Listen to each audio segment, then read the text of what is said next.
पूजा घर में शंख रखने के नियम एवं उसके फायदे।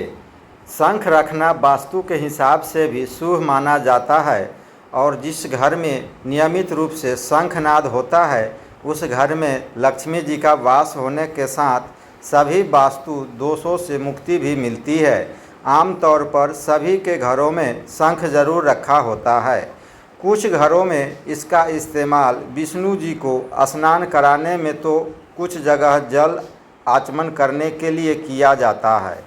लेकिन यदि आप घर में शंख रखते हैं तो आपको कुछ नियमों का पालन भी अवश्य करना चाहिए जिससे घर की शांति बनी रहे। आइए जानें घर में शंख रखने के कुछ नियमों के बारे में जिन्हें आपको भी ज़रूर जानना चाहिए और इसके फायदे क्या होते हैं ये भी जानना चाहिए। नंबर 1, घर में रखे 2 शंख। जब भी आप घर में शंख रखें आपको 2 शंख रखने चाहिए। ऐसा माना जाता है कि एक शंख को पूजा में इस्तेमाल किया जाना चाहिए और दूसरे शंख को बजाने के लिए इस्तेमाल में लाना चाहिए।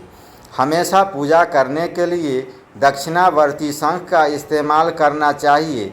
इस शंख को पूजा पाठ के लिए अत्यंत शुभ माना जाता है।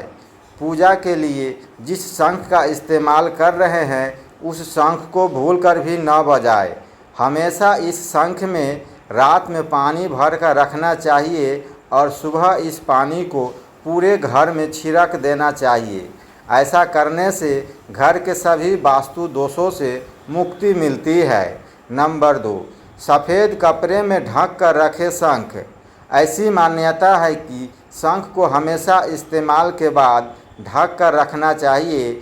घर में जिस शंख की पूजा होती है उस पर कभी किसी बाहरी की नज़र न पड़े। शंख को हमेशा इस्तेमाल के बाद पानी से धोकर साफ सफ़ेद कपड़े में ढक कर रखने से माता लक्ष्मी प्रसन्न होती है और घर को धन धान से भर देती है। नंबर 3, कैसे करें शंख की पूजा।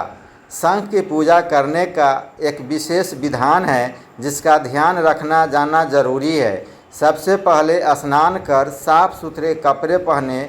उसके बाद एक पात्र में शंख को दूध गंगा जल आदि से स्नान करवाए। साफ कपड़े से पोंछकर दूध तथा केसर मिश्रित घोल से शंख पर श्री एकाक्षरी मंत्र लिखे और उसे तांबे अथवा चांदी के पात्र में स्थापित कर दे।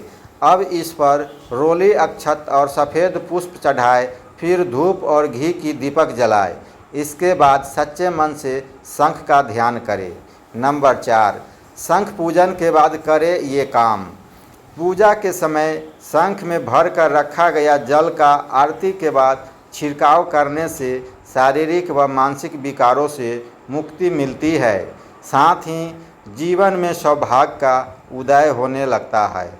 नंबर 5, इन बातों का रखें ध्यान। शंख के अंदर जल भरकर नहीं रखना चाहिए। शंख को धरती पर भी नहीं रखना चाहिए। इसे हमेशा एक साफ कपड़ा बिछाकर रखें। पूजन के समय शंख में जल भरकर रखा जा सकता है। शंख को पूजा के स्थान पर रखते समय खुला हुआ भाग ऊपर की ओर होना चाहिए। इसे हमेशा भगवान विष्णु, लक्ष्मी या बाल गोपाल की मूर्ति के दाहिनी ओर रखें। नंबर 6, धन की प्राप्ति के लिए करें ये काम। धन की प्राप्ति के लिए शंख को 108 चावल के दानों के साथ लाल कपड़े में लपेटकर तिजोरी में स्थापित करें। इससे आर्थिक स्थिति में लाभ होता है। नंबर 7, जमीन पर न रखें शंख। यदि आप घर में शंख रखती है तो ध्यान में रखें कि कभी भी शंख को जमीन में न रखें। कहा जाता है कि शंख लक्ष्मी जी और विष्णु जी दोनों को अत्यंत प्रिय है, इसलिए इसे ज़मीन में रखने से दोनों का अपमान होता है। इसलिए ज़मीन में शंख रखने की जगह इसे किसी स्टैंड या किसी पाटे पर रखें। नंबर 8, शिव पूजा में न करें शंख का इस्तेमाल। कभी भी शिव जी की पूजा में शंख का इस्तेमाल नहीं करना चाहिए। मान्यता है कि शिव जी के शंखचूर्ण राक्षस का वध किया था, तभी से शिव जी के लिए इसका इस्तेमाल वर्जित माना जाता है। वहीं शंख भी 14 रत्नों के साथ समुद्र मंथन में निकला है, इसलिए इसे लक्ष्मी जी का भाई माना जाता है। यही वजह है कि विष्णु जी की पूजा में शंख का विशेष रूप से इस्तेमाल करें। वीडियो पसंद आई हो तो लाइक और सब्सक्राइब करें। धन्यवाद।